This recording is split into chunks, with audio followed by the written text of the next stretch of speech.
Muy buenos días a todos y a todas, y bienvenidos a esta charla debate sobre la ampliación del número de ministros de la Corte Suprema de Justicia de la Nación, organizada por el Instituto de Derecho Político del Colegio de Abogados de Rosario, con la participación del Instituto de Derecho Federal.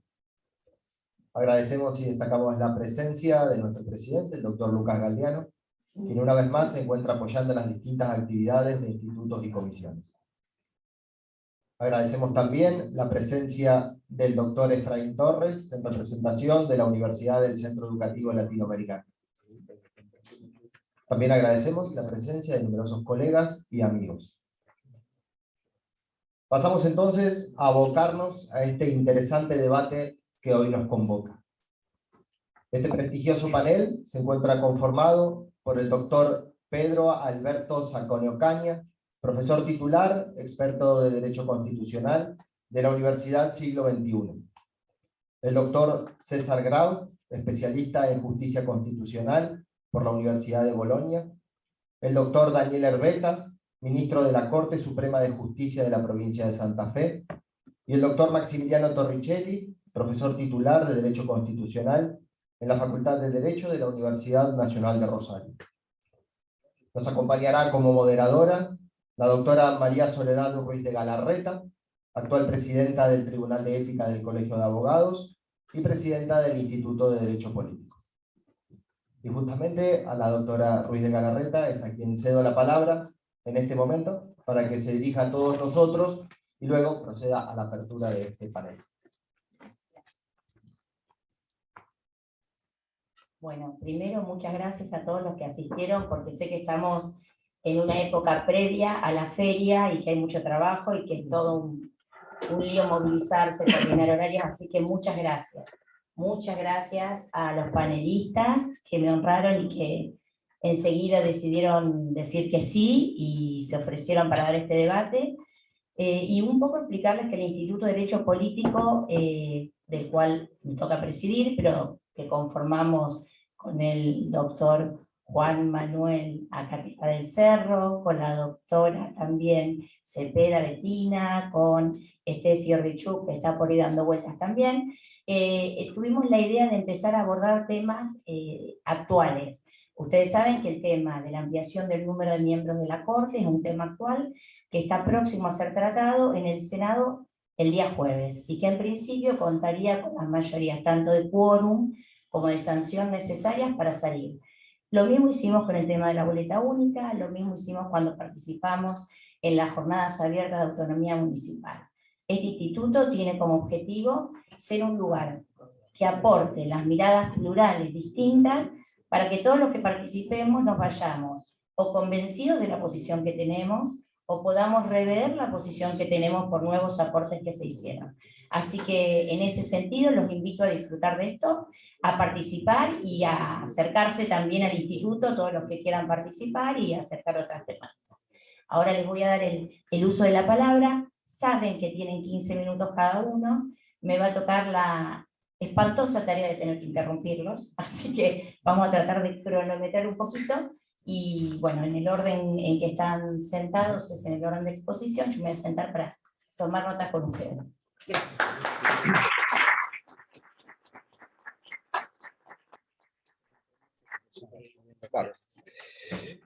Bueno, buenas tardes. Me toca abrir este panel en el cual vamos a hablar y a comenzar a plantear algunas cuestiones sobre este gran tema de la actualidad, que es la ampliación o no de la Corte en cuanto a sus integrantes.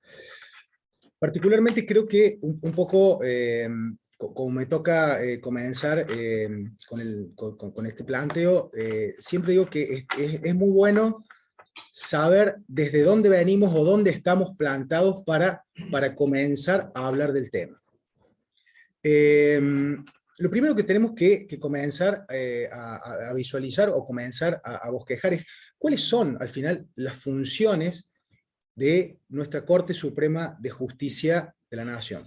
Por supuesto que una de las primeras funciones que va a tener, y la función esencial, es esta función jurisdiccional que particularmente deviene de esta división de poderes y que va a contar como fundamento, particularmente dentro de lo que es la forma republicana de gobierno, esta famosa división de poderes o división de funciones particularmente, ¿no? Particularmente otra de estas funciones que va a tener esta Corte, está un poco discutido a ver si es o no un contrapoder, o particularmente un contrapoder mayoritario, es decir, si va a funcionar como un control a los otros poderes. Esto hay discusión de un lado y del otro, particularmente yo creo que funciona como un control a los otros poderes. Y después tenemos que ver qué rol cumple nuestra Corte Suprema de Justicia dentro de la estructura de lo que es el Estado. Primero, uno de los primeros roles que va a cumplir va a ser particularmente un rol institucional, ¿no? Este rol institucional va a estar dado, primero porque está planteada, conforme lo fija nuestra Constitución, como una Suprema Corte. ¿Suprema en qué sentido? ¿O de dónde deviene un poco esto? De que es tomada como el último parangón o la autoridad máxima referente a lo que es el control de constitucionalidad sobre cualquier tipo de normativa. Este creo que es uno de los principales roles que cumple nuestra Corte Suprema en esto del control de constitucionalidad, es decir, ser el último bastión en donde nosotros podemos encontrar resguardo a nuestros derechos y a nuestras garantías constitucionales. Y otro de los roles esenciales, conforme lo establece la propia Constitución, es ser la cabeza del Poder Judicial. Esto de ser la cabeza del Poder Judicial, un poco, nosotros vamos a hablar de un marco normativo, de dónde se desprende esto de que es la cabeza del Poder Judicial. Primero, nuestra Constitución en 1853, el Convencional Constituyente, estableció el número de miembros de la Corte dentro de la propia Carta Magna, estableciendo particularmente un número de 9 miembros y 2 fiscales a los fines de encabezar este poder y ser la cabeza de lo que es el Poder Judicial. Esto un poco, en ese momento fue visto como un poco demasiado abarcativo para lo que era nuestra nación en ese momento. Nosotros copiamos, el argentino le encanta copiar, nosotros copiamos muchas de estas cuestiones de la Constitución norteamericana, en donde establece una conformación, y de hecho el control de constitucionalidad que nosotros adoptamos deviene de la Constitución americana, particularmente, ya tomando como un ejemplo el fallo Marbury versus Madison, donde ya empieza a copiarse esto del control de constitucionalidad. Y copiamos un poco esto de establecer fijar los miembros de la Corte de esta Constitución. En forma posterior, ya en la reforma del 60, cuando se incorpora a Buenos Aires, se deja de lado y se saca de nuestra Carta Magna qué cantidad de miembros tiene que tener la Corte.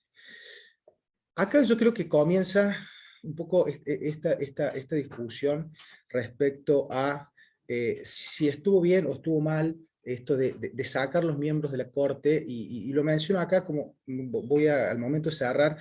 Creo que es una gran discusión y dejarle librado al poder legislativo establecer los miembros de la Corte. Creo que genera una gran tensión, más que todo respecto a los controles que fija nuestra Constitución, y particularmente al control de constitucionalidad que pesa sobre los tribunales. Pero bueno, esto en el 60 se saca y se deja librado a una norma, a una ley del Congreso. Particularmente comienza con la ley 27, el cual va a establecer particularmente los miembros de la Corte en 5 miembros y un procurador. En forma posterior fue subiendo y fueron bajando los miembros de la Corte constantemente respecto a su integración.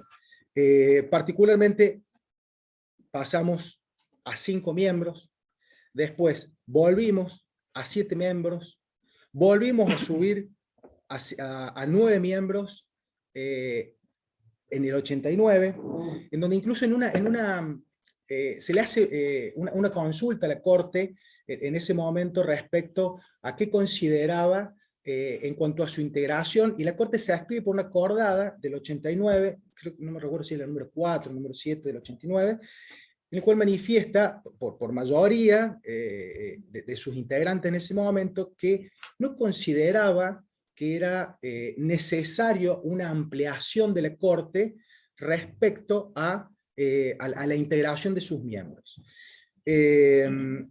Ahora, esto de la ampliación de sus miembros, creo que, o incluso la reducción, es un tema que nosotros nos tenemos que plantear para qué, o cuál es la real, o cuál es la finalidad concreta de buscar una ampliación de los miembros de la Corte.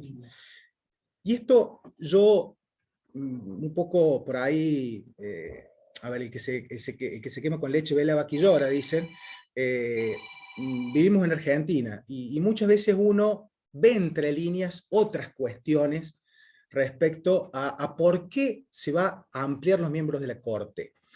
Pero ojo, esto no es una cuestión que solamente pasó en Argentina.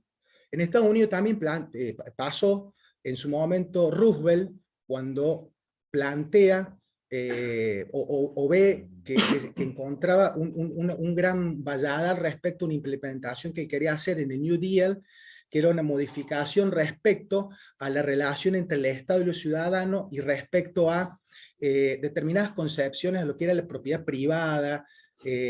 Encontraba un valladal en la judicatura y particularmente en la conformación de la Corte.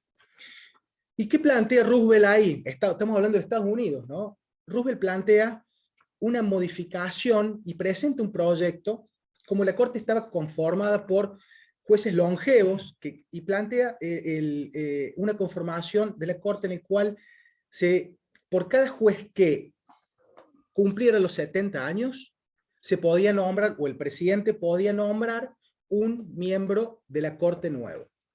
Este proyecto no siguió adelante, pero sí logró la finalidad que buscaba, que era modificar el criterio que estaba teniendo en ese momento la Corte Suprema respecto a determinadas cuestiones que planteaba el poder político. Entonces, acá es donde yo retomo esta idea que planteé en su momento respecto a dejar librado la conformación de la Corte a un poder político, como tal vez es el poder legislativo. Creo que plantea mucha tensión respecto a esto de los controles que tiene que tener un poder sobre otro. Y más que todo, algo que hablamos hoy de la mañana con Soledad, es respecto a la real independencia que tiene que tener un juez al momento de decidir. Esto de que un juez sea realmente independiente al momento de decidir, creo que es muy importante. Y la tensión que pueden llegar a tener hoy estos tribunales respecto a si se va a modificar o no se va a modificar, para lograr mayorías necesarias tal vez para emitir determinados fallos, creo que no está bueno, y creo que también perjudica un poco a la propia imagen del Poder Judicial, que hoy está bastante bamboleada y creo que también está bastante denostada en esto, ¿no? Hoy hay una gran crisis por parte de la visión que tiene hoy el ciudadano de a pie respecto al Poder Judicial. Creo que es el momento ideal a los fines de que se pueda comenzar a cambiar esta idea respecto al Poder Judicial y respecto particularmente a la magistratura, ¿no? Otra cuestión que que creo que también nosotros tenemos que plantearnos es ¿por qué? ¿Por qué vamos a cambiarnos? ¿O por qué va a cambiar la conformación? ¿Cuál era la finalidad? Muchos plantean como justificación o como fundamento que la Corte no dicta la cantidad de fallos necesarias para ir cumpliendo y saldando las sentencias que va o que debería emitir. Particularmente creo que no pasa solamente por una cuestión de conformación de la Corte, porque empíricamente esto tampoco está comprobado si ampliar los miembros de la Corte implicaría una celeridad en los procesos. Ustedes pensemos que la Corte hoy está integrada por 5 miembros.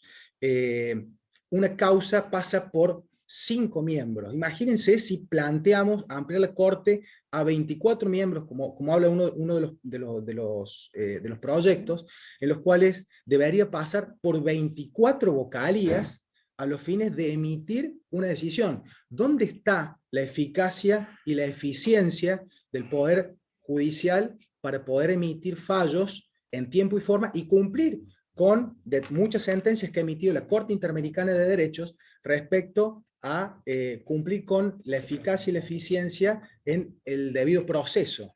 Entonces creo que esto habría que realmente planteárselo si ampliar los miembros de la Corte es la solución a obtener una eficacia y una eficiencia respecto al Poder Judicial. Creo que el camino va por otro lado. Creo que nuestra Corte es una Corte netamente constitucional, ¿sí? En donde ya la Ley 48 plantea cuáles son las causales y es conflicto normativo respecto a la Constitución y normas.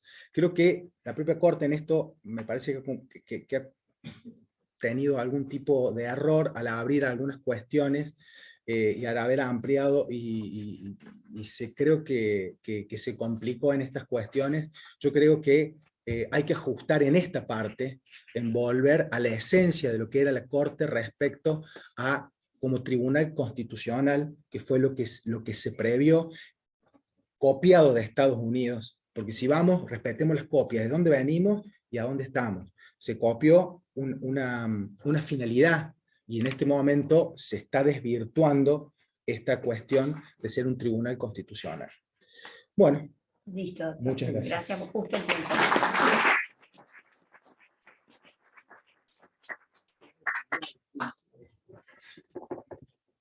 La verdad que excelente lo que comentaste, Pedro, y bueno, muy puntual también en el respeto del tiempo, ¿no? Que no es fácil. En primer lugar, quiero agradecer, ¿no?, a las autoridades del colegio esta oportunidad de poder debatir y exponer distintas voces acerca de este tema tan controversial, y que en realidad debe ser parte de lo que se consideran o deberían considerar como políticas de Estado. Cuando se habla de Poder Judicial, tenemos que hablar de Corte Suprema, Ministerios Públicos, Consejo de la Magistratura, juicios por jurados, mapa judicial, códigos, la digitalización del Poder Judicial, la inteligencia artificial. Podríamos tener un catálogo de 8 o 10 temas que deberían ser realmente políticas de Estado y consolidarse para los próximos 10 o 20 años, no estar pensando solamente en la coyuntura. Este fue un poco el disparador, ¿no?, para la realización de esta charla. En segundo lugar, la imagen de la justicia en la sociedad, y esto sí vamos a consensuar entre todos, es muy baja, ¿sí? Más o menos está entre un 89 y un 90% de imagen negativa el Poder Judicial. Obviamente la Corte Suprema como máximo tribunal no es ajeno a ello, y vamos a tratar de tirar algunas ideas disparadoras para ver si podemos salir adelante, ¿no?, y consensuar algunos puntos en común. En el año 2020 el presidente de la Nación convocó a una comisión asesora por medio de un decreto del 635 del 2020, y entre esos temas estaba el tema de la Corte. Ahí hubo un tema que me interesó, que era el tema estadístico. Analiza ese informe de unas 800 páginas, las estadísticas del año 2018, de cómo, o sea, prepandemia, cómo se comportó la Corte en cuanto a los expedientes que iba tramitando y los que iba resolviendo. Habían ingresado 28.000 expedientes, de los cuales resolvieron y agruparon en varios expedientes en una misma sentencia, 7.800. De eso aplicaron 3.546 planchas del artículo 280, que voy a dedicarle un párrafo aparte, a esto lo amerita. 588 aplicaron otra plancha, que es la bendita o maldita acordada 4 del año 2007, ¿no? Los 26 renglones, el tipo de letra, el encuadre, no superar las 40 carillas en el recurso extraordinario o las 10 carillas en la queja, en fin. 1913 causas, remisión a otras sentencias. 1111 precedentes de la propia Corte. Estoy diciendo todas planchas distintas, ¿no? Por distintos motivos. 780 otra plancha, remisión al dictamen del procurador, haciendo suyo el dictamen del procurador. En definitiva, ¿saben cuánto resolvió la Corte en el año 2018? El 0,93% de las causas. ¿Sí? De 14.076 sentencias dictadas, solamente dictó sentencias puras, sentencias en donde ministros expresan opiniones fundadas y originales en 132 casos. Año 2018, ni hablar, año 2019, 2020, pandemia, se redujo muchísimo. En el año 2021 aumentaron la performance, pero lamentablemente tengo que decirle, estimados, acá la mayoría son colegas, estimados colegas, la performance que aumentó es en las planchas, ¿sí? Aumentó el dictado del artículo 280 casi al 90% de las sentencias dictadas. Así es fácil, ¿no? Podrían llegar 100.000 causas y 195.000, vamos a aplicar la plancha del 280, en fin. Bueno, esto en cuanto a las estadísticas. Las conclusiones que se sacan es, hay una excesiva cantidad de causas, como bien lo dijo Pedro recién, ¿no? La Corte ha ampliado, a mí me parece que está bien que la Corte amplíe su horizonte, ¿no? Todo lo que es la teoría de la arbitrariedad es una creación pretoriana de la Corte, ¿no? Y son causales que también se van ampliando, no son números clausus. Pero bueno, es un horizonte que se ha ido ampliando. ¿Saben, por ejemplo, en el año 1949 cuántas causas entraban en la Corte? 1.018 causas. Para hablar de otra Corte, en el año 1957, la Corte donde había entrado Ollanarte, una Corte, digamos, muy, muy prestigiosa, 1.997 causas en total. Y bueno, ahora tenemos que hablar de, se ha multiplicado por 20 este tipo de temas que tiene la Corte. Otro tema que es también parte de un mito, Argentina tiene la Corte más chica del mundo, ¿sí? Esto ya lo sabemos, voy a explicar algunas cosas del derecho comparado, 5 miembros, actualmente 4 transitoriamente, pero es la Corte que más empleados tiene en el mundo. Es una contradicción, ¿sí? ¿Saben cuántos empleados tiene la Corte? Todo el Poder Judicial de la Nación tiene 24.227 empleados, funcionarios, jueces, desde Humahuaca hasta Tierra del Fuego. La Corte Suprema de Justicia de la Nación tiene para sí 4.732 cargos. ¿Sí? Si tenemos que son 4 ministros actualmente, tenemos un promedio de 1.183 empleados y funcionarios que dependen de la Corte Suprema para cada ministro de la Corte. Esto en el mundo no es así, y hay que ser muy claros en el tema. Por ejemplo, Holanda es un país que tiene 36 ministros, la Corte de Holanda, pero tiene 200 empleados. ¿Cómo puede ser que un ministro de la Corte de Holanda tenga solamente 3 o 4 asesores, un secretario letrado y nada más, y ahí se circunscriba todo el peso, digamos, de lo que sería una vocalía de un juez holandés? Ni hablar de Suiza, que, bueno, Suiza tiene 38 miembros y también prácticamente tienen 2 o 3 asesores y secretarios cada ministro. De esto hay una desproporción que realmente hay que entender. Esto lo cuenta, no lo digo yo, ¿no? Sino que lo traigo fundado, por ejemplo, José Mazzoni, que fue el primer fiscal de anticorrupción de Argentina, de la Oficina Anticorrupción, cuando se crea en la época de la Rúa. Este libro, La Justicia y sus secretos, nos dice que en realidad la Corte Suprema de Justicia no es, en ese momento era de 9, no es de 9, sino que era de 203 miembros, porque hay 193 secretarios de Corte, con rango de camarista, ¿sí? De camarista federal, que están en la órbita de la Corte. Es decir, que no son solamente empleados que traen el café o ordenanzas, sino que son empleados, son funcionarios con rango de camarista federal. No estoy proponiendo que se lleve a 200 miembros, ¿no? O a 127 como es en Alemania, ¿no? Hay países europeos. Pasa que las cosmovisiones europeas son de tribunales constitucionales, que es otro esquema distinto al argentino. Entonces tenemos, Alemania tiene 127 miembros, en parte también por culpa de que, de que en 1949 la ley fundamental de Bonn estableció originalmente que para el nombramiento de un juez de la Corte se requería el acuerdo de las dos cámaras, el Bundestag y el Bundesrat, de las 3/4 partes. Esto al principio anduvo bien, después empezó a haber problemas con la proliferación de otros partidos políticos, se redujo a 2/3 y tampoco alcanzó, un problema que también pasa en Argentina, para que no nos culpemos tanto de que Argentina somos el único país del mundo que tiene problemas. El Poder Judicial está en crisis en gran parte del mundo, en gran parte, hasta en Suiza está en crisis. Y bueno, y en Alemania terminaron solucionando el tema, ampliando el número de la Corte hasta llegar al número actual de 127 para la Corte Federal alemana, ¿sí? Alemania tiene 6 Cortes Supremas, así como los pulpos son los que tienen 8 corazones o 8 cerebros. Bueno, tienen 6 Cortes Supremas donde cada una es suprema en el ámbito de su competencia. Tiene la Corte Constitucional alemana, que es de 16, por eso hay mucha confusión cuando se habla del tema, ¿no? La Corte Federal a la que hacía referencia, 127 miembros, hay un Tribunal Federal Administrativo, una Corte Federal de Hacienda, una Corte Federal de Trabajo y una Corte para temas de seguridad social. Voy a explicar rápidamente, para ser respetuoso con el tiempo, de qué se tratan los proyectos que están en danza. ¿Sí? Hay un proyecto mayoritario, que ya tiene dictamen de mayoría, que simplemente habla de elevar a 25 jueces la nómina actual de 5, y que solamente puede haber hasta 13 jueces que representen a un mismo género. Eso es solamente. Los actuales miembros conservan sus cargos, se les respeta, digamos, el nombramiento, y no mucho más.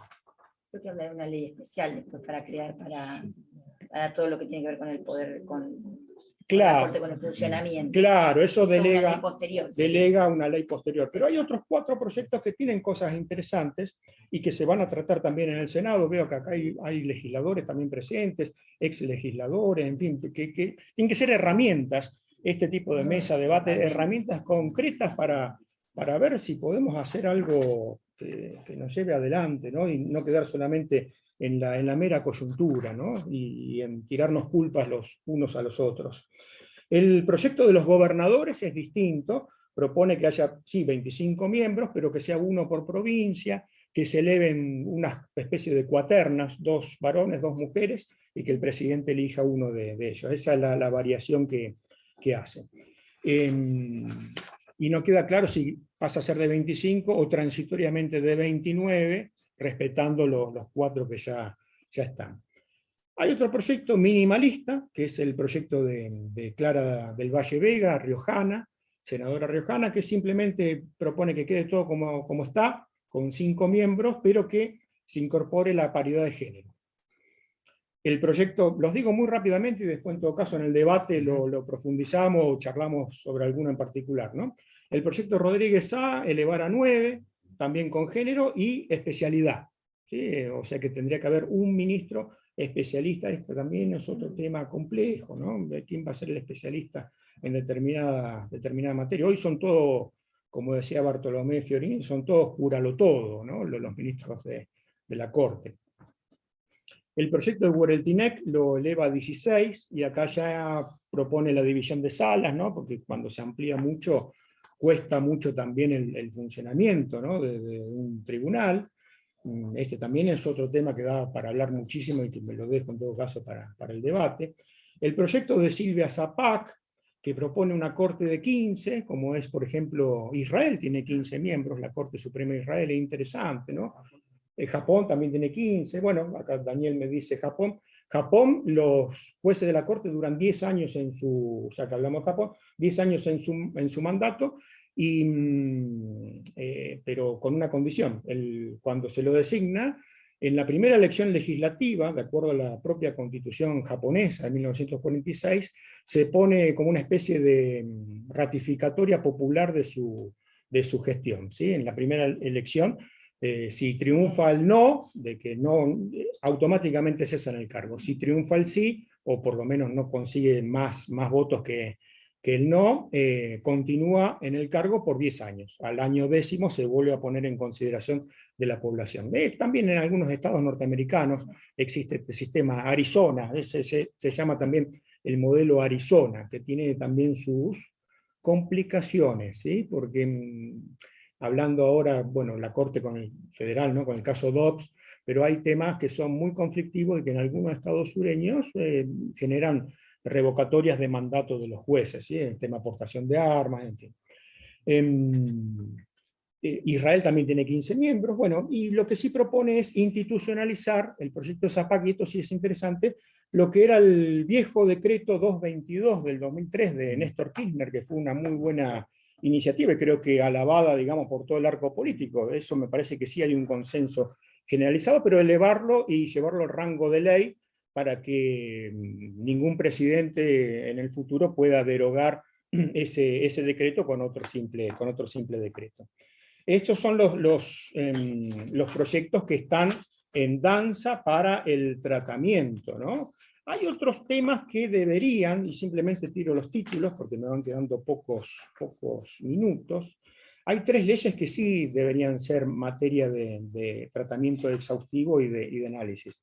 La primera es la ley de autarquía judicial, que no se habla, La Plata, ¿sí? La Corte es altamente superavitaria. La cantidad de recursos que tiene la Corte son monumentales, y no los gasta y los acumula en lo que se llama un fondo anticíclico, que no se sabe para qué es, porque no cumple ninguna función, sino la de acumular plazos fijos, inversiones, y etcétera, etcétera, sin demasiado control por parte de entes externos, ¿no? Ustedes saben que la Auditoría General de la Nación no puede intervenir en monitorear las finanzas de la Corte se automonitorea, y cuando se automonitorea puede pasar cualquier cosa, ¿no? Lo mismo estamos viendo con el tema de la obra social.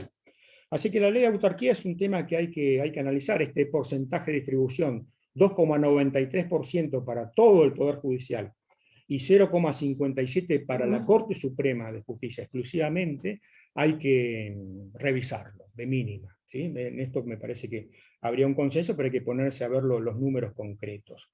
La otra ley que sí merece una revisión muy profunda es la famosa ley de los años 90, ¿no? La 23774, que es la que amplió originariamente entre gallo y medianoche de 5 a 9 los miembros de la Corte, y se generó lo que se hablaba en aquel momento de la mayoría automática, una corte adicta, en fin, todo lo que ya tenemos algunos años hemos podido apreciar. Pero esa ley tuvo otras 3 cuestiones que no se derogaron. Esa ley estableció que el presidente de la Corte lo iba a designar ella misma, cuando antes era facultad del presidente de la Nación.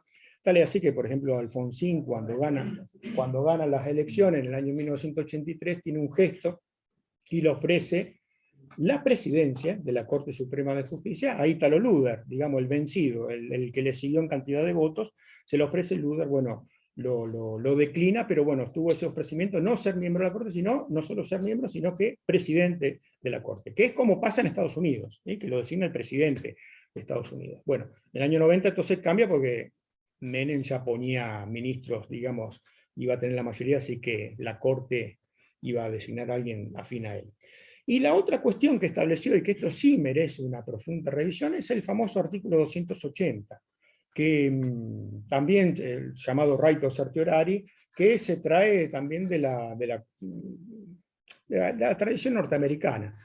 Ahí sí ameritaría una Corte más amplia. Mi criterio personal es que sí la Corte tiene que ampliarse, quizás no a números de 25, si tomamos el paralelo o cómo está el arco latinoamericano de países federales, hay 4 estados en América Latina que son federales, ¿sí? Hay 6 en toda América. En América hay 6 países que son, digamos, con un sistema federal de gobierno, ¿sí? Estados Unidos, Canadá, lo dejamos aparte.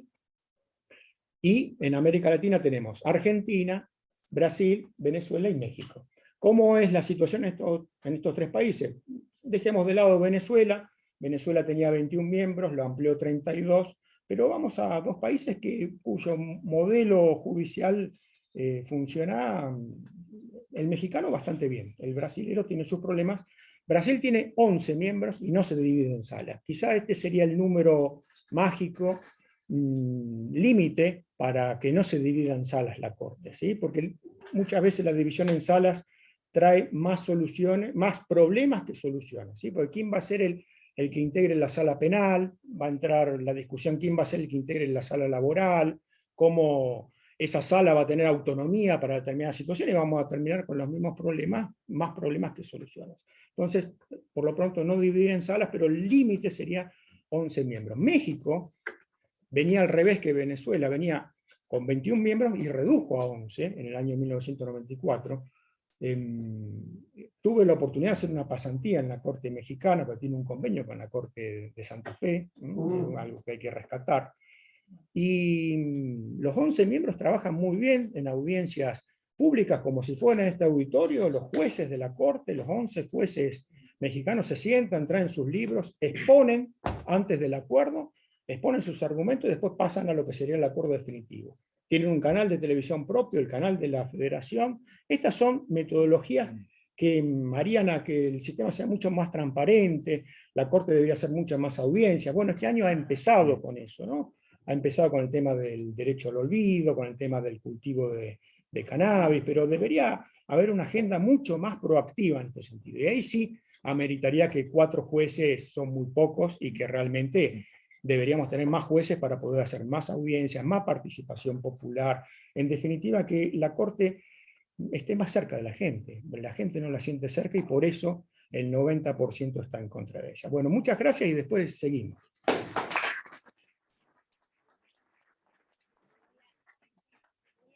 Que el doctor se pasó unos minutos, pero estaba tan interesante y la verdad que muchas gracias por todos los datos, que a veces uno opina sin tener los números reales y eso sirve mucho a la hora después de formarse una opinión. Gracias. Bueno, buenas tardes a todas y a todos. Muchas gracias, Soledad, por la invitación al Instituto de Derecho Político. Un gusto estar en el Colegio de Abogados. Es como estar en la casa de uno. Y, en fin, hay 2 campos hoy atravesados por una profunda crisis de credibilidad y de confianza: la política y la justicia. La gente no cree en la política y, bueno, mucho menos cree en la justicia. César hablaba de un nivel de falta de credibilidad cercano al 90%. Yo espero ubicarme en el 10 restante, pero en verdad creo que es un punto de partida los que integramos los poderes judiciales para asumir la necesidad de pensar en cambios, y pensar en cambios supone pensar en reformas.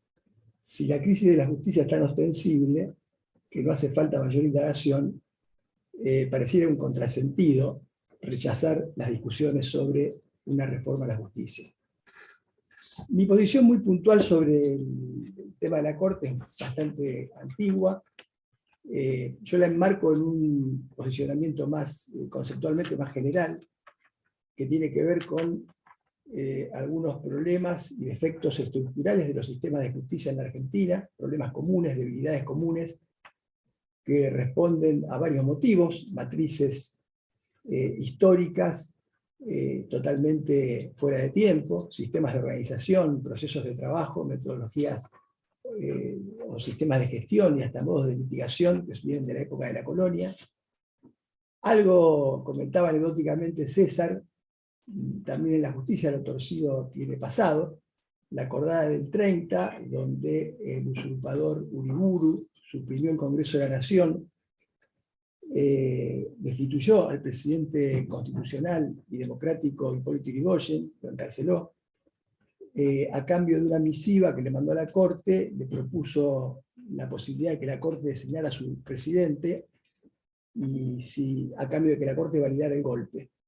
Y bueno, la Corte lo aceptó, con miembros mayoritarios que habían sido nombrados por Alvear, y bueno, en ese ADN aparece una matriz prebendaria y acomodaticia que en alguna medida hace que el Poder Judicial muchas veces apunte a proteger más privilegios que a proteger derechos de los ciudadanos. Más recientemente hubo poderes judiciales comprometidos con las violaciones de derechos humanos, y más recientemente, bueno, pretensiones de colonización y un poco escenarios judiciales que se han convertido en un campo de lucha político-partidario. Por lo tanto, creo que en este marco más general, la necesidad de discutir una reforma a la justicia es imperiosa. La planteó Raúl Alfonsín. Alfonsín, que era un gran estadista, advirtió de inicio que había dos grandes problemas: la necesidad de reformar la justicia y de reformar la seguridad. Porque advirtió, obviamente de la mano de Carlos Nino, de Entelman, de Julio Mayer y de asesores altamente calificados, de que teníamos un problema muy serio. Lo intentó, no tuvo muchas chances porque debió enfrentar otros problemas, enjuiciar al terrorismo de Estado, nada más y nada menos, pero ya allí Alfonsín planteó la necesidad de democratizar la justicia. Esa fue la expresión que utilizó. Antes de ello, Arturo Illy había propuesto ampliar la Corte Suprema a 10 miembros, dividido con un presidente y 3 salas, dividido en salas, y allí fue que se le hizo una consulta a la Corte, y obviamente ¿qué va a hacer la Corte? La Corte quiere retener poder, por lo tanto es obvio que diga no hace falta, no es necesario. En cualquier caso, eran otros tiempos. Como dato interesante, bueno, la mayoría de las Cortes son sistemas distintos, ¿no? En general, nosotros tenemos un modelo tomado de la Constitución norteamericana, pero en Estados Unidos la Corte tiene 9 miembros, pero lo único que hace es control de condicionalidad. Toma solamente 90 casos, 100 casos por año, rige allí el stare decisis, es decir, el estar a lo decidido, de modo que los fallos de la Corte son obligatorios para todos, cosa que no ocurre en la Argentina, y obviamente utiliza el certiorari, que es decir, bueno, esta cuestión constitucional no tiene demasiado interés, para directamente no tratar algunos asuntos que se plantean. El stare decisis, o sea, la necesidad de que los fallos de la Corte fueran obligatorios, fue propuesto también por Carlos Nino en el Consejo de Consolidación de la Democracia durante el gobierno de Raúl Alfonsín, y tampoco, bueno, tuvo mucha chance. Pero por margen de estas anécdotas, para ser más concreto y aprovechar el tiempo, y después sí dar cualquier otra posibilidad de discusión respecto a algunas cuestiones, me permito afirmar en primer lugar de que sí es necesario ampliar la Corte. Yo no estoy muy de acuerdo, o por lo menos no me preocupa en particular este proyecto que tiene 3-4 artículos, aunque yo no conocía el otro proyecto de otros gobernadores. Lo que no me parece que hay ninguna duda es que la Corte como está, no solo en su integración, sino en sus funciones, no se puede sostener. Hay 2 argumentos que quiero dejar de lado. Uno es un argumento netamente político, no en un sentido excelso de la política. No hay ninguna posibilidad de modificar la Corte en la actualidad con una ultraintención de algún supuesto objetivo espurio. Simplemente porque el oficialismo no tiene mayoría para nombrar siquiera un procurador de la Corte. Ni puede siquiera nombrar una vacante, como es la de Hayton de Nolasco. De modo que esta cuestión de que eventualmente la Corte se quiere modificar para, bueno, no hay ninguna chance, sino previamente mediante un acuerdo y un consenso entre las distintas fuerzas políticas, y basta mirar el espejo del Senado de la Nación y cómo se llaman los ministros de la Corte o el procurador de la Corte para advertir que este es un dato, más allá de cualquier opinión. La segunda cuestión que se puede discutir es la división en salas. Bueno, una cosa muy difícil, una cosa, en fin, puede traer algún debate. Saúez, muchos constitucionalistas dicen que no hay inconveniente, otros dicen no, pero se altera la unidad, la Constitución habla de una Corte. Bueno, sí, si yo tengo una Corte más amplia que va a intervenir en los casos de control de constitucionalidad, todos sus miembros, no se altera la unidad del cuerpo. Y puedo tener salas para hacer casación o para hacer arbitrariedad, que no tiene nada que ver con el control de constitucionalidad. Pero por otra parte, el tema de la unidad del tribunal es un argumento que tampoco, a los efectos de la no división, es un argumento también bastante badalí. Porque de lo contrario, ¿qué hacemos nosotros con las cámaras de apelaciones que tenemos en la provincia de Santa Fe? Donde un camarista aplica el artículo 26 y no vota. O en la propia Corte de la provincia, donde si hay una mayoría de 4, porque ¿qué es un tribunal? Un tribunal es un tribunal. Un tribunal colegiado de daños y perjuicios, un tribunal colegiado de familia, ¿es un juez de trámite? No es un tribunal colegiado. Y la legitimidad de la decisión de un tribunal colegiado es la deliberación. No es pasarse una carta a cada uno, como hace la Corte Nacional y también las Cortes Provinciales, e ir sumando votos. No. Un tribunal colegiado fundamenta la legitimidad de su decisión en la deliberación. Y si no hay deliberación, diría que bastante débil es la decisión de ese tribunal. Argentina tiene, creo, la situación más irracional de la que se puede conocer en el continente, digamos, en el mundo occidental fundamentalmente y en nuestro continente.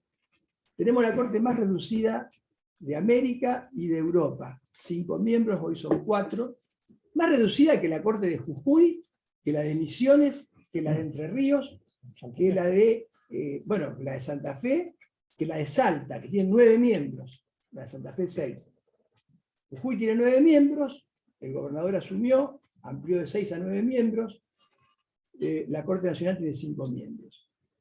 Esos 5 jueces, supuestamente, deben ocuparse de hacer control de constitucionalidad de las leyes, algo muy sui generis, porque no es una casación estrictamente, pero es algo que comenzó pretorianamente como una excepción en el año 18, y en la década del 60 se convirtió en una amplia avenida, que es la doctrina de la arbitrariedad.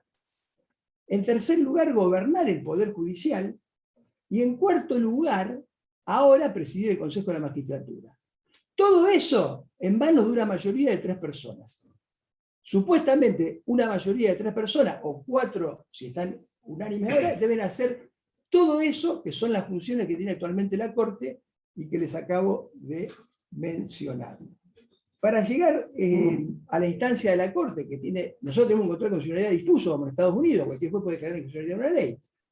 Pero la última instancia de control de constitucionalidad es la Corte de la Nación. Ahora, para llegar a la Corte de la Nación tengo que pasar años de otras instancias. Y cuando llego a la Corte dicta un fallo que no tiene valor para todos los jueces, sino que tiene valor para el caso. De modo que otra persona que tiene un problema similar, o que un juez puede no respetar ese fallo, más allá de la doctrina del legal acatamiento, y otro ciudadano tener que obligar a hacer ese mismo recorrido de años para poder llegar a la misma solución, precisamente porque tiene nuestra Corte esta particularidad, que hace por un lado control de constitucionalidad, por otro lado arbitrariedad, y ninguna de sus decisiones son obligatorias. Como si fuese poco, en cuanto a lo que sería la unificación de jurisprudencia a nivel nacional, nosotros no tenemos casación. Hay casación en materia penal federal, pero en el resto de la justicia no hay casación. En la justicia ordinaria no hay casación, de modo de que con un mismo código nosotros podemos tener decisiones muy diversas de distintos tribunales de distintas provincias. Y en cuanto a la casación, quiero decir que la Corte nuestra ha adoptado, digamos, por fuera de la letra de la Constitución, además de su función de control de constitucionalidad, esto que ha llamado la doctrina de la arbitrariedad, que es autoatribuirse la facultad de la Corte de poder anular cualquier sentencia de cualquier fuero, de cualquier tribunal de todo el extenso territorio de la República Argentina. Hoy constituye básicamente la arbitrariedad prácticamente el 97% del trabajo de la Corte. Obviamente que la arbitrariedad no es casación, porque no es obligatoria. La casación es unificación de jurisprudencia que hacen las Cortes o los tribunales de casación, precisamente para que la jurisprudencia sea obligatoria y para poder generar previsibilidad. Por otra parte, y como otra anomalía del sistema tan particular que tenemos, es único en el mundo, ¿no? Lo podemos exportar.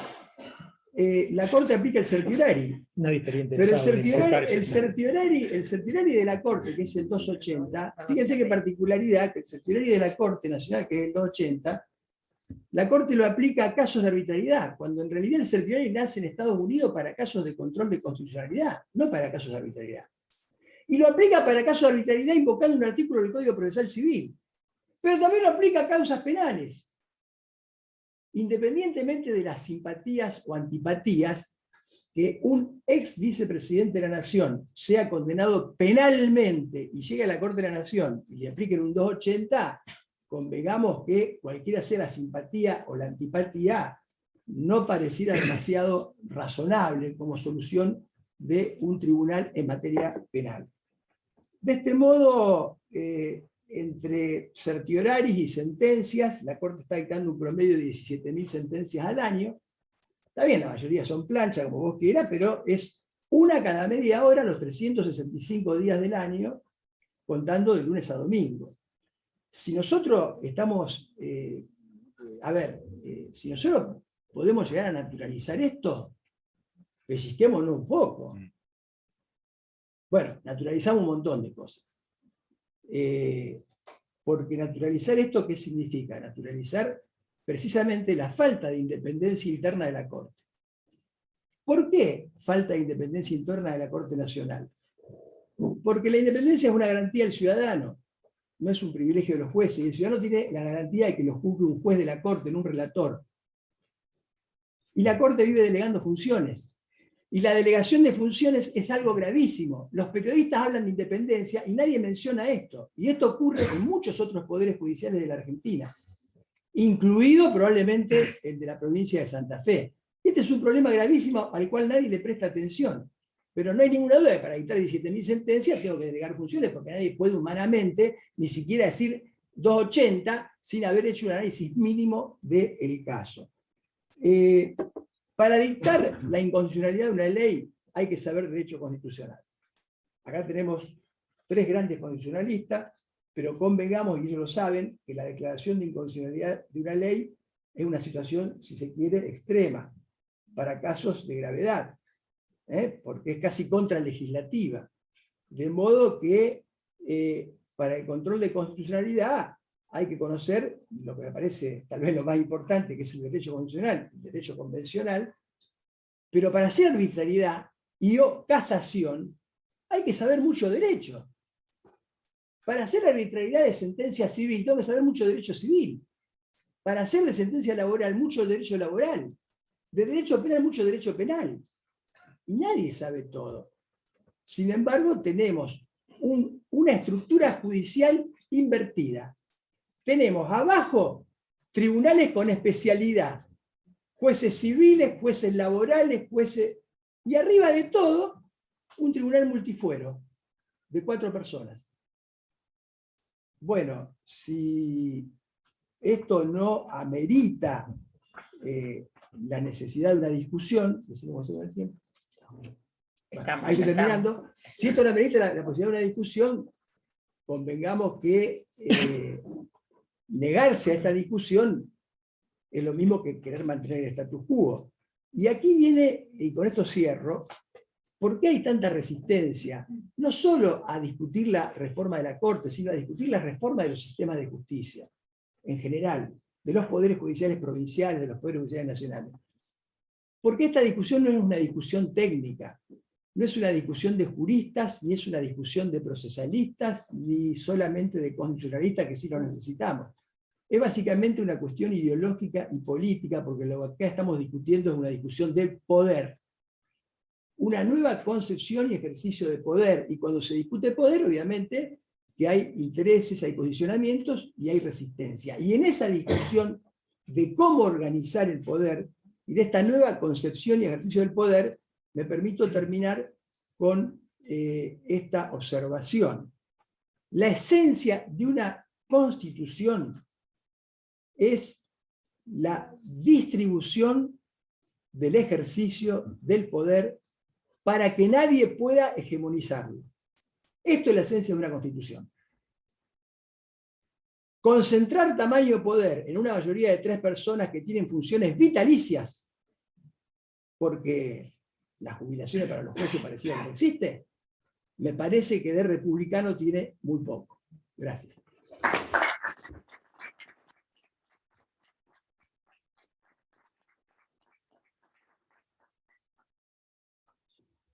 Bueno, buenas tardes. Creo que ya han escuchado casi todo. veo algunas caras también bastante cansadas, así que voy a tratar de ser lo más breve posible y redondear algunos criterios. En primer lugar, ¿es facultad del legislativo de modificar la composición de la Corte? Sí.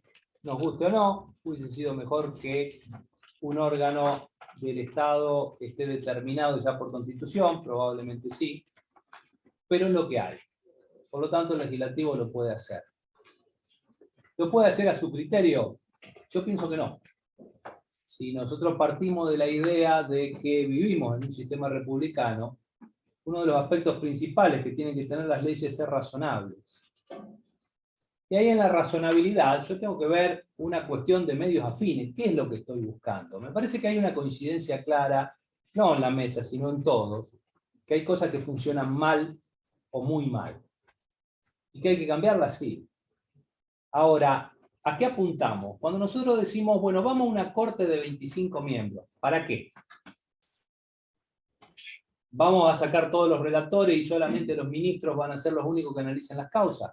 ¿Se van a reducir de 25.000 a 1.500 causas por año? ¿Solamente vamos a tratar la cuestión de constitucionalidad? ¿Qué es lo que vamos a buscar? Se hablaba como uno de los argumentos de la representación territorial. La Corte nació con un objetivo completamente opuesto. El artículo 31 de la Constitución no buscó asegurar la supremacía constitucional. Buscó asegurar la supremacía federal sobre la provincial y tener una Corte que fuera capaz de poner límite a las provincias cuando se escaparan de esa situación. Es una copia textual del artículo 6 de la Constitución de Estados Unidos, que a su vez también lo copia la Constitución mexicana. El gran miedo era la desintegración.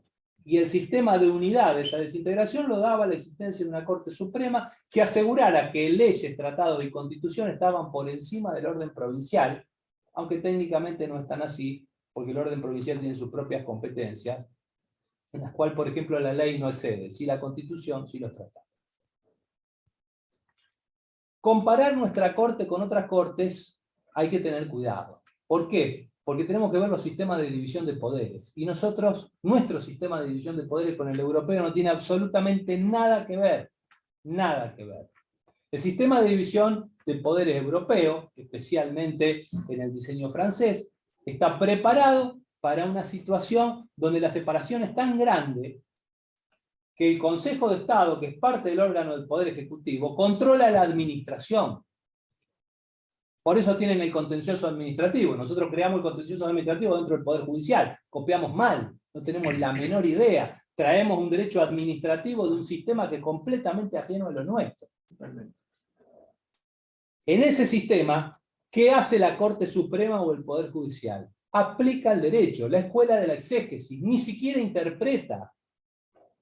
Ve la norma, ve los hechos y lo aplica. Se dieron cuenta los franceses que habían exagerado, que había una necesidad de interpretación, pero esa fue la lógica que lo llevó. Nuestra lógica es distinta. Nuestro judicial es poder, porque precisamente tiene esa característica de declarar la inconstitucionalidad de las normas. Lo que pasa es que cada vez que no guste una sentencia, sea de un lado, sea del otro, hay que despedazar al Poder Judicial. Nunca va a tener legitimidad el Poder Judicial nuestro. Nunca, de la característica que sea. Porque decisión que tome, decisión que va a tener crítica. Si la Corte dice, bueno, hay que lograr un equilibrio, porque la Constitución habla de procurar un equilibrio entre los distintos estamentos, y nosotros ese equilibrio dictamos una primera ley que era desequilibrada, y dictamos dos leyes más que fueron mucho más desequilibradas que las anteriores. Es decir, en vez de procurar el equilibrio, procuramos el desequilibrio. Cuando la Corte dice, no, miren, esto no procura el equilibrio. Ah, bueno, pero ellos quieren. Y dentro de lo desequilibrada de esa Corte, ese Consejo de la Magistratura, que lo presidía el presidente de la Corte, tenía su lógica. ¿En qué lógica? En que el Consejo fue creado no solo para proponer ternas, sino también para administrar el Poder Judicial. Y por eso tenía que ser una situación compartida. No a lo mejor donde se fijen, como bien hablaba, un presupuesto exclusivo para la Corte, un presupuesto para el resto, pero sí en una situación conjunta, donde es lógico que si nosotros traemos una institución injertada de otro sistema, de otra característica de control de constitucionalidad y de otro sistema de división de poderes, No le podemos decir al judicial, porque si no es un retroceso total, miren, ustedes perdieron absolutamente toda la administración. Compártanla, veamos, que la vean los abogados, que la vean los jueces, que la vean los académicos, compártanla, pero no la pierdan del todo. Por eso hay situaciones que tienen determinada lógica. El problema es que nosotros nos vamos a discurso simple. Y el discurso mediático tiene que ser simple y contundente. Esto es inconstitucional, ¿por qué? Porque no me gusta. No todo lo que no me gusta es inconstitucional. Eso también tiene que quedar claro. Como tampoco comparto que la declaración de inconstitucionalidad sea la última ratio del ordenamiento. Esa fue una ficción que se creó desde la Corte para protegerse a sí misma y tratar de decir, no, no declaro la inconstitucionalidad. La norma es constitucional o no lo es. No lo que no me gusta es inconstitucional, pero las normas son o no son constitucionales, y punto. Y si no son, se declaran inconstitucionales. Y si no son, no se declaran. No es este resguardo, este no resguardo. Y uno de los aspectos, volvemos, es la razonabilidad. Entonces, ¿qué quiero hacer? ¿Quiero cambiar por cambiar nomás? Evocando a Fito Páez. Si quiero cambiar por cambiar nomás, pongamos 25, 30, 58. Hagamos una corte par. No quiero criticar la existencia de cortes pares que empatan, pero realmente es una locura que haya proyectos que lleven a una corte par. Hagamos lo que quieran. Total, estamos innovando. Entonces, cuando uno ve que la situación viene solamente por la innovación, dice, y acá algo raro hay. ¿Por qué cambiar? ¿Por qué no discutimos las situaciones reales? ¿Por qué no discutimos 280 sí o 280 no? Es una situación concreta. ¿Van a tener la facultad? No, no la van a tener. Bueno, pero también pensemos que no pueden resolver 25.000 causas. De alguna manera hay que cortar. ¿Qué le voy a dejar? ¿Solo el control de constitucionalidad? Y le quito la arbitrariedad, que por ejemplo se la podría establecer en un tribunal intermedio, sin establecer una corte. Establecemos solo una Corte Suprema, como dice la Constitución, y los demás tribunales que se creen. Bueno, ¿cómo va a funcionar esa Corte? ¿Cuántos relatores va a tener? ¿Qué condición? ¿Qué van a cumplir? ¿Qué situaciones van a ser? ¿Cómo van a circular las causas? Porque si hoy tardan 4 o 5 años, 4, cuando lo llevemos a 25, tenemos que estar 80 años. Que también puede ser el objetivo. Que la Corte no resuelva nunca. Entonces las causas caen ahí y el justiciable, y dedíquese a otra cosa, porque si su causa cayó en la Corte, sabe que por los próximos 25 años su generación no va a tener posibilidad de respuesta. Entonces, ¿qué es lo que quiere? Yo tengo que definir claramente cuáles son los objetivos. Todo acto, sea de la administración pública, sea del Poder Judicial o sea del Legislativo, tiene que tener fundamentos. Y nosotros en algún momento tenemos que entender que la facultad discrecional no significa que hago lo que quiero, porque ese es el límite que tengo una república. Significa, precisamente, que tengo una gama de posibilidades y dentro de esa gama me muevo hacia un lado porque tengo fundamentos para moverme hacia ese lado. Nosotros somos un país que no avanza porque siempre tiene discusiones circulares. Cuando se bajó a 5, la Corte, se aplaudió extraordinariamente. Dijeron, por fin el proyecto de Néstor Kirchner, llevado por Cristina Kirchner al gobierno, había tenido un aval general para decir, bueno, miren, realmente vamos a una situación donde definamos, porque si hablamos de definir una ley o no, la legitimidad en 3, que sean 3 o que sean 5 la mayoría, convengamos que no cambia la naturaleza. Lo que define la legitimidad son los fundamentos de la sentencia. Que sea una sentencia que me convenza, que tenga argumentos que aunque no me gusten, sean más que razonables y que me justifiquen por qué se adoptó la decisión que se adoptó. No me lo da que sean 3, 4, 5, 7 u 11. Y si hoy, que no tengo posibilidad de ponerme de acuerdo con nadie en nada, tengo que acordar como mínimo con 13, y bueno, por eso, los que litigamos pensemos que se acabó la posibilidad de obtener una sentencia algún día en un juicio. Los que litigamos constitucional, dediquémonos a otra cosa, tratemos de buscar algún derecho que se termine en los jueces comunitarios de pequeñas causas, porque si avanza más, estamos sin posibilidad alguna de nada. Entonces, planteemos esto. ¿Es razonable el proyecto? ¿Son razonables los proyectos? Gobernadores que piden representantes de los gobiernos provinciales.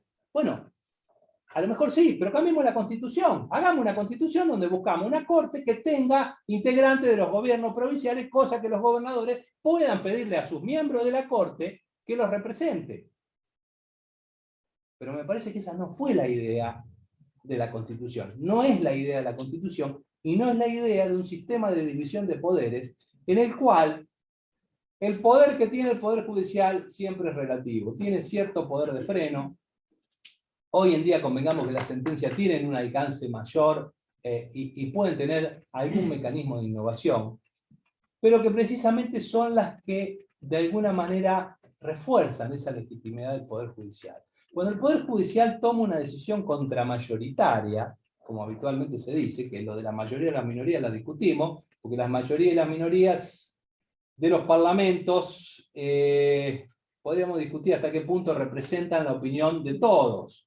Por supuesto, nosotros tenemos un mecanismo de consulta popular, pero no vayamos a consultar al pueblo, no vaya a hacer cosas que diga lo que no queremos oír. Entonces, en todas estas situaciones somos todos muy democráticos, en tanto la democracia coincida con lo que yo pienso. Si no pienso igual, ya no me gusta tanto la democracia y esa participación la voy denegando. En definitiva, me parece que los proyectos que están dando vuelta no responden a nada. No sé cuál sería el número, pero me parece que no es la discusión del número de miembros adecuados, sino básicamente lo que nosotros tenemos que discutir es qué corte queremos, qué funciones le vamos a dar, en base a eso, cómo la vamos a dotar de herramientas, qué perfiles vamos a buscar, y a partir de ahí sí determinar cuántos miembros hay. Pero subir a 25, bajar a 18, subir a 9, nunca nos ha dado ningún resultado ni ha tenido ningún sentido. Definamos cuáles son los objetivos, miremos alguna vez hacia dónde vamos para poder avanzar. Que no nos pase lo del Consejo de la Magistratura. Hace 25 años venimos discutiendo la composición. ¿Qué pasa con eso? No se proponen las ternas, cuando se proponen tampoco tienen acuerdo, no hay regla de juego clara en cuáles van a ser los requisitos y las condiciones, ni en la forma de calificar. En todo lo que tendríamos que haber avanzado durante este tiempo, no avanzamos, porque nos quedamos estancados en esa discusión. Tenemos una constitución en Santa Fe del 62. En todo lo que podríamos haber avanzado, no avanzamos. Estamos siempre estancados en las mismas discusiones, con las mismas mezquindades ideológicas y donde no anteponemos cuál es el proyecto de lo que queremos como bien común, sino fundamentalmente anteponemos cuál es nuestro proyecto personal para ver de qué manera circunstancial salgo beneficiado, sin importar qué es lo que dejo. Faltan, de alguna manera, más estadistas y están sobrando visiones cortoplacistas. Hasta que nosotros no pensemos esto, de alguna manera, futuro, qué queremos dejar, a dónde vamos, qué queremos como país, qué queremos como sociedad, estamos complicados y me parece que estos proyectos son discusión de más de lo mismo. Muchas gracias.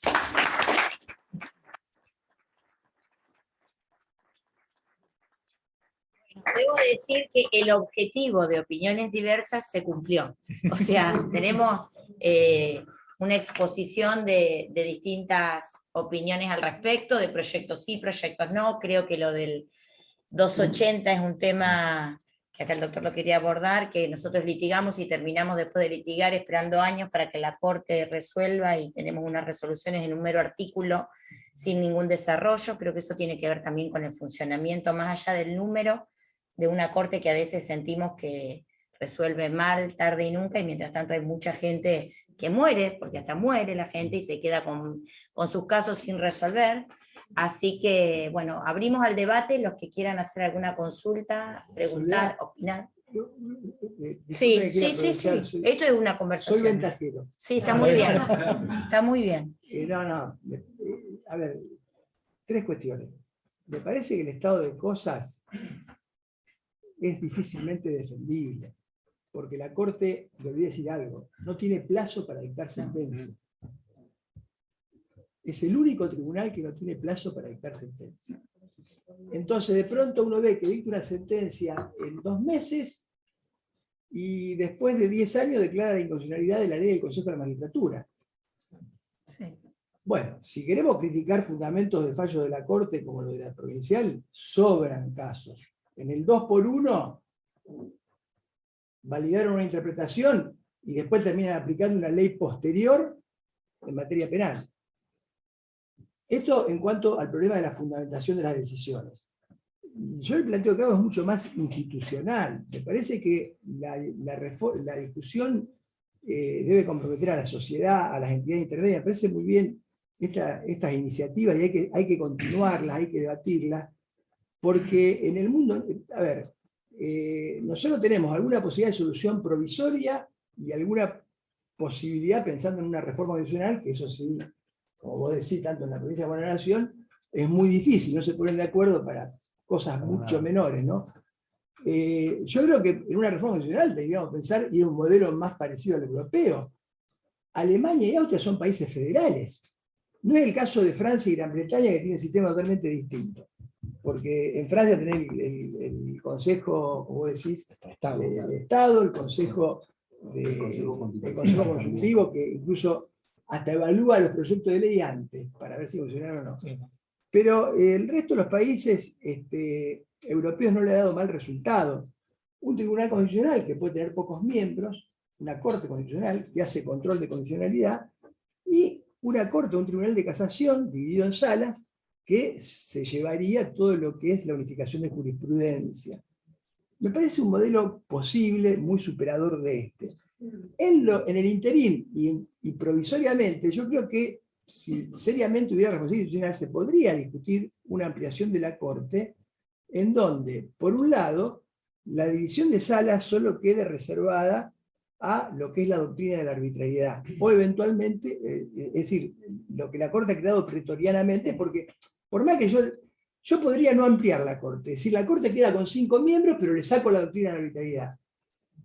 Entonces no hay ningún problema. ¿Cuántos casos hay de control de constitucionalidad? Son muy pocos, por eso no demorarían mucho los pleitos, por más que pasen entre 5, 7, 8, 10, porque son pocos. Todo el trabajo de la Corte es este camino que empezó abriendo como excepción y que hoy se convirtió en una amplia avenida, que es la arbitrariedad. Y por eso, para la arbitrariedad, uno necesita gente que tenga conocimiento específico, y por eso la posibilidad de dividir en salas.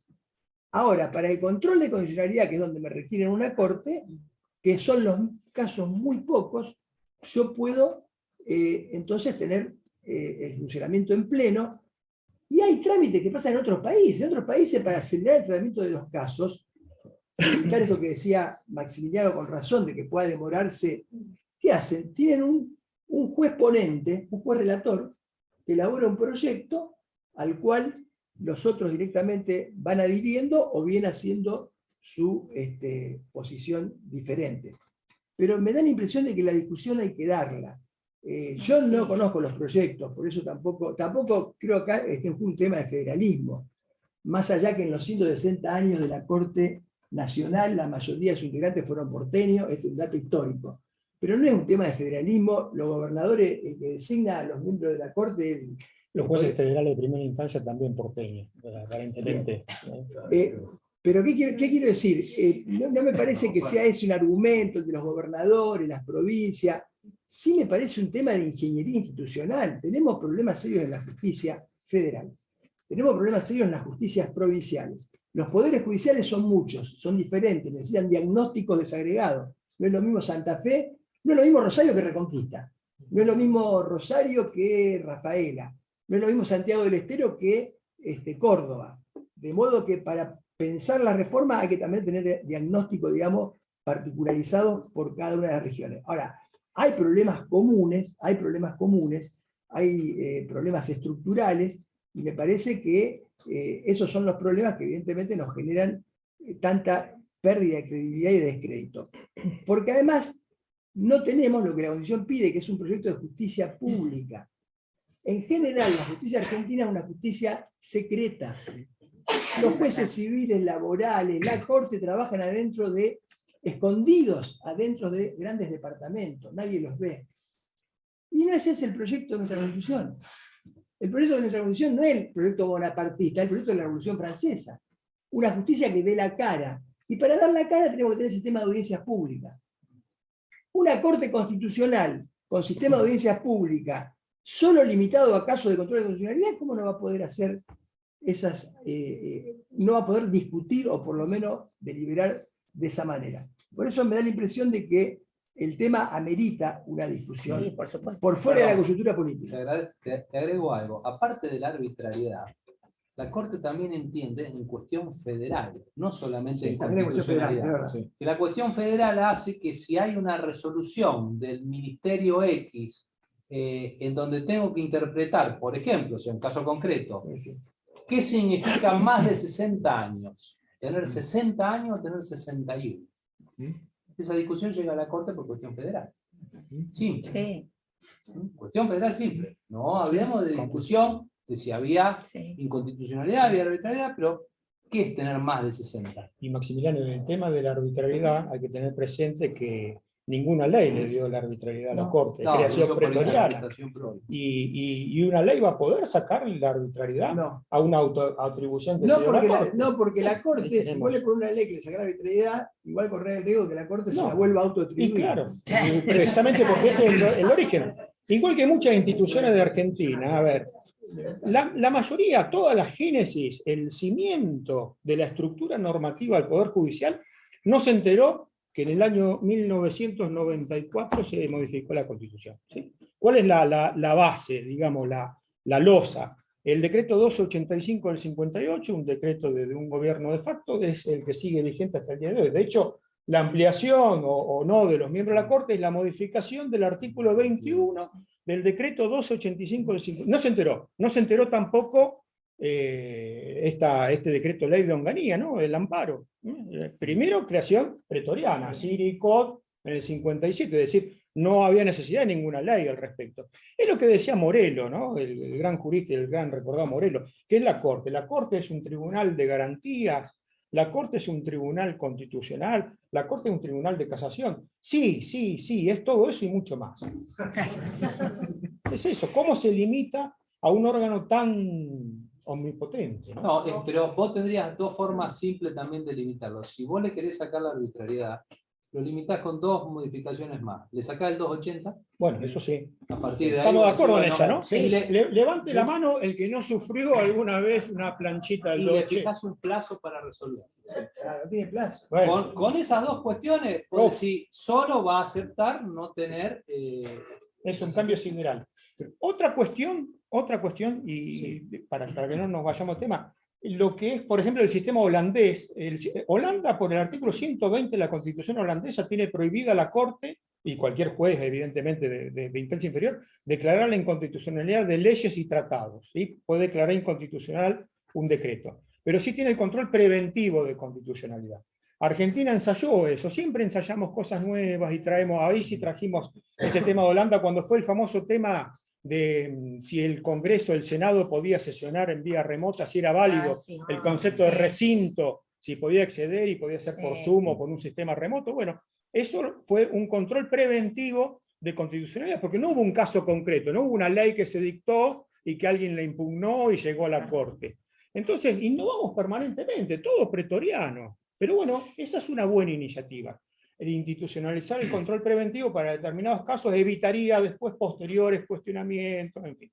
Bueno, disculpa. No, retomando un poco lo que decías vos, Maximiliano, y el doctor, respecto a, creo que hoy está en crisis esto del Poder Judicial y más que todo la transparencia y la eficacia del Poder Judicial. Algo que decía Maximiliano que se lograría solucionar, pero ojo, no solo para la Corte, llevémoslos a los poderes judiciales provinciales también. Yo llevo trato el de Córdoba, por ejemplo. No, los tribunales superiores no tienen plazo para resolver allá tampoco. Es más, hace relativamente poco, con esto de la virtualidad, el SAC, bueno, nosotros le llamamos el sistema de administración de causas allá, subía al tribunal superior y desaparecía del sistema.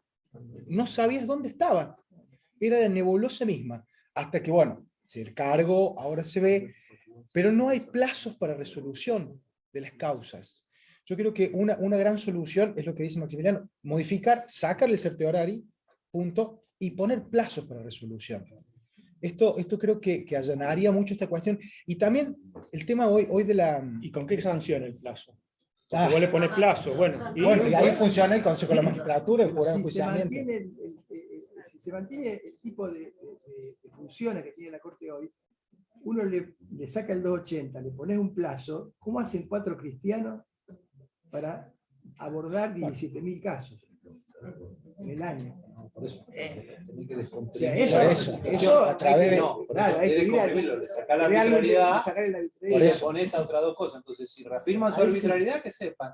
Esa Te es una aplico alternativa. Una sanción simple. Si vos te excedes del plazo, el litigante tiene derecho a que el salario Las 30, después de la corte las 30. Se disminuya. se pague. Eso se lo Ese autodeclara, sería- Claro. lo autodeclara Eso inconstitucional. apoyaríamos todos los litigantes, estaríamos Sí. apoyando. No sería mala opción. Bueno, Esa- para respetar, esa- a mí me gusta. Esa es una opción que A mí me muchos- encantaría. a muchos jueces nos sacaría del síndrome de alienación temporal. ¿viste? Porque Claro, claro. uno de pronto Toca tiene la noción del fibra más tiempo, sensible, claro. Hoy hasta venía que- pensando hasta que en cae otro. tarde el sueldo, entonces ahí tiene noción del Hoy tiempo. venía pensando en eso, no en esta situación particular, sino venía pensando el honorario profesional, el derecho alimentario y los jueces cuando regulan y cuando o sea, medio por ahí, pero bueno. En honor al tiempo y como estamos, y viene una reunión, si alguien tiene alguna pregunta, quiere hacer algún comentario, plantear su posición al respecto. Sí. Una pregunta. Lógicamente que, por fuera totalmente del conocimiento del derecho, pero sí este tema de los plazos. Indudablemente que una demora tan sustancial en los plazos no puede obedecer a diferencias jurídicas propias del derecho, salvo que las palabras que lo constituyen sean absolutamente incontrolables por alguien. Si no fuera así, o si eso fuera más limitado, lógicamente que habría que suponer que ese plazo tan extendido hasta llegar a límites contrarios a cualquier funcionamiento social, obedece a la interferencia de otros poderes. Si no obedece a la interferencia de otros poderes, ya sean el mismo poder ejecutivo o el poder legislativo, ¿a qué cómo deberíamos razonar?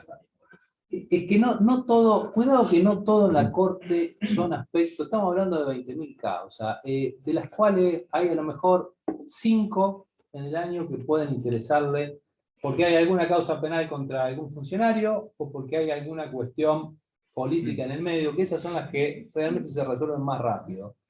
Después hay aspectos, la Corte dentro de su discrecionalidad maneja, por eso hay cuestiones que es interesante sacarlo. Yo les voy a contar una experiencia personal. Me tocó discutir un tema menor, que era la situación de la garantía de estabilidad de los jueces.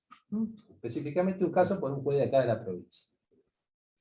Cuando llegamos a la Corte, en esa época la Corte todavía tenía la Secretaría número 5, a cargo de Albrita, que era la Secretaría de Asuntos Institucionales, es decir, los temas más importantes iban ahí. ¿Dónde cae la causa? Ahí. 3 meses después obtuve resolución, artículo 280. ¿No era importante el caso? Recontra importante, pero el criterio que la Corte quería sostener, que le interesaba, que era de los jueces federales, era distinto al planteo que nosotros estábamos llevando adelante sobre la estabilidad de los jueces. Entonces, pronunciarse en eso le generaba un problema interno más que nada, y terminó aplicando el 280, para decir por otro lado, sin dar una resolución específica o concreta. Después hay otro aspecto concreto, es la pila de expediente. Entonces, en esa pila de expediente, bueno, hay que trabajar todo esto. Y bueno, se trabaja se trabaja el otro, y queda, y pasan años. Y si encima el tema tiene cierta complejidad, ni hablar, y un relator que prepara un borrador, porque esa es la forma de funcionamiento, o sea, en realidad prepara un memo, se lo da al ministro, el ministro lo lee, y bueno, esperemos, porque después, según cómo vienen los ok, se empiezan a preparar los borradores. Hay todo un funcionamiento que es complicado, pero que volvemos. No puede un tribunal tener 17.000 causas, de la naturaleza que sea, ni aunque sean sucesiones. Sucesiones no conflictivas, por supuesto. Si son conflictivas, ni hablar. Entonces, ahí hay una realidad concreta de funcionamiento que se da en esas situaciones, y cuando los temas a veces empiezan a arder, es más difícil encima conseguir los consensos. ¿Qué va a hacer la Corte, por ejemplo, con los temas de planteo de repotenciación de deuda? Porque ya seguir sosteniendo que las deudas no tienen que repotenciarse, bueno, es el absurdo del absurdo. Hasta ahora veníamos mintiendo. Veníamos diciendo que la causa de la inflación es la repotencialización de deuda y no a la inversa.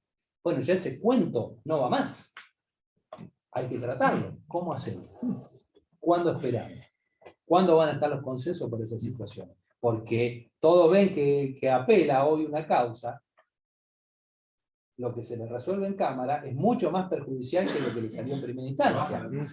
Aunque te hayan subido 5 veces, es más perjudicial porque el tiempo que esperaste, te aplicaron una tasa que los jueces tienen el criterio de una tasa lineal cuando la inflación es capitalizada. Y como no se entiende matemática, y es uno de los grandes problemas que tenemos nosotros en Derecho, que viene el alumno y te dice, no, matemática, por eso estoy acá, porque no me gusta matemática. Si no te gusta matemática, dedícate a otra cosa, pero no a Derecho. Y ese es uno de los aspectos que tenemos. Entonces, cuando se generan todas estas situaciones, nos encontramos con aspectos que se demoran. Y esos son por ahí los aspectos sustanciales, que sería importante porque, como bien dijo el doctor Herbeta, es cierto que no tengo ninguna obligación de seguir a la Corte, salvo el deber moral o institucional, Exacto. y que tengo la posibilidad de apartarme con nuevos argumentos. Si la Corte no da argumentos, y bueno, la posibilidad de apartarme la tengo permanentemente. Ahora, si la Corte da un fallo que de alguna manera es iluminador, que es más que razonable, digamos, y va a generar seguimiento, y va a generar algo que hoy no tenemos, que es seguridad jurídica. La justicia la vamos a discutir siempre, pero la seguridad jurídica por lo menos permite el planteo. El sistema concentrado es manejable. Ojo que no nos pase lo de Perú, cuidado. Si vos sacás la posibilidad que después de instancia inferior declare la inconstitucionalidad y que el criterio de la Corte es obligatorio, eliminamos el sistema difuso. Sí, sí. Lo estamos cortando. Eso hay que ser conscientes. Sí, sí. ¿Está bien? No, no, es que no es fijar tampoco la obligatoriedad. O sea, el deber de seguimiento, vos lo hacés por una situación. Y cuidado porque vos tenés. Vos no te olvidés, por ejemplo, lo que pasó en el Corralito. Cuando la Corte salió a mí, todos lo siguieron. Maximiliano, la Ciudad de Buenos Aires, la Corte de la Ciudad de Buenos Aires, Sí, qué interesante. Tiene efecto derogatorio. Claro, la declaración de ¿cómo te podés explicar que una Corte te diga 2 veces en el medio de un fallo regresivo en materia de derechos, la verdad que poco defendible, que la tenencia de estupefacientes para consumo personal es inconstitucional, y la policía siga haciendo estadística y persiguiendo consumidores? Esto es una cosa inexplicable. Ahora, volviendo al tema que planteó Gonzalo, dejando de lado, este es el problema de la justicia, es lo que vos planteaste, el problema del tiempo. ¿Por qué? Porque el tiempo es lo que resuelve el problema a la gente. Y dejando de lado patologías institucionales, que las hay y muchas, especialmente en la justicia federal, me parece que hay un problema estructural con el tema del tiempo y la demora, que también afecta a la Corte, pero que afecta, y me salgo de la reforma de la Corte, que afecta al sistema de justicia en general, y que tiene que ver con un modelo de organización, con un proceso de trabajo y con una forma de litigar que viene de la Edad Media. Yo el otro día en una charla que estaba Soledad, estaba Mario, decía, ¿cómo puede ser que un chico que va al colegio se siente en un banco con su cuaderno, su lapicera, la profesora con una tiza y el pizarrón? Bueno, así aprendí yo en la primaria. Pero como nadie se planteó, es tan bueno esa metodología de enseñanza-aprendizaje como para nadie se haya planteado superarla. Tan bueno es este sistema de justicia como para que nadie se haya planteado que no se resuelve con papeles, leyes, sino que se resuelve con cambios estructurales. Nosotros tenemos un sistema de organización y de trabajo, a ver, sustancialmente burocratizado, donde lo que prevalece es la rutina. La rutina del burócrata, en un sentido peyorativo, la burocracia es una categoría sociológica, hablo en un sentido peyorativo, la rutina del burócrata. El burócrata que hace es lo más cómodo, que es lo más fácil. ¿Qué es lo más fácil? Lo que siempre se hizo igual, sin ningún tipo de reflexión. Un sistema estructurado sobre la base de un expediente. El expediente es Disneylandia de los trámites, porque eso es un expediente de papel o un expediente de PDF, que es lo mismo. Neoescriturismo. Creo que es peor el neoescriturismo que el escriturismo. Creo que es peor. El hombre se comunica hablando. Bueno, y ahí tenemos la fuente de la demora, porque vos tenés el expediente de papel o el expediente de PDF, entonces viene el oficio de la Cámara, le faltó la coma o la foja tal, baje de nuevo, vaya para allá, venga el otro. O sea, nunca un camino directo, siempre, es como que siempre a cada solución se le busca un problema. Este es un problema estructural y tiene que ver precisamente con la necesidad de darnos un debate de una profunda reforma. ¿Y la profunda reforma qué significa? Mover los cimientos, las matrices del sistema de organización de trabajo y también de la forma de litigar. Los europeos, nosotros tenemos un modelo de litigación continental europeo, lamentablemente. Ustedes vieron los juicios en Estados Unidos, en Inglaterra. Ahora vieron un jurado popular en un caso civil, el del famoso actor Johnny Depp. Son formas de litigar diferentes. Nosotros, doy un solo ejemplo y con esto termino. Acá un abogado en materia civil y en materia penal tiene el ofrecimiento, primero que son pocos los abogados que construyen el caso de manera estratégica y desde un comienzo. Entonces, en el momento que yo no construyo el caso de manera estratégica desde un comienzo, después, ¿qué hago? Viene el ofrecimiento de prueba, tiro todo lo que tengo. Y los jueces que tenemos, que no saben lo que es litigar tampoco, dejan pasar todo lo que ofrecen. Entonces, lógico, ¿cómo lo van a tirar en los juicios? Ofrecen testigos, ofrecen prueba que no tiene incidencia en la solución del caso, ofrecen prueba que tiene incidencia en la solución del caso, pero que es innecesaria porque es sobreabundante, y nadie discute esa cuestión central, porque estamos acostumbrados a litigar de otra manera. Entonces, me parece que el problema de los tiempos, y esto absorbe también a la Corte, que además hoy lamentablemente tiene una interna, que vamos a ser sinceros, hay interna en tantos lados porque vamos a ocultar algo que es tan visible, ¿no? El problema de los tiempos es un problema que tiene que ver también con un problema estructural. Y el problema estructural de la justicia, desde adentro de la justicia no se va a resolver. Por eso digo que desde adentro de la justicia, porque nadie quiere cambiar su forma de trabajar. Nadie quiere dejar de hacer lo mismo que viene haciendo. Nosotros tuvimos un salto de calidad tremendo en la justicia penal de Santa Fe, porque se alinearon los planetas. Y en esa alineación de planetas, la política jugó un rol decisivo por unanimidad. Peronistas, socialistas, radicales, etc.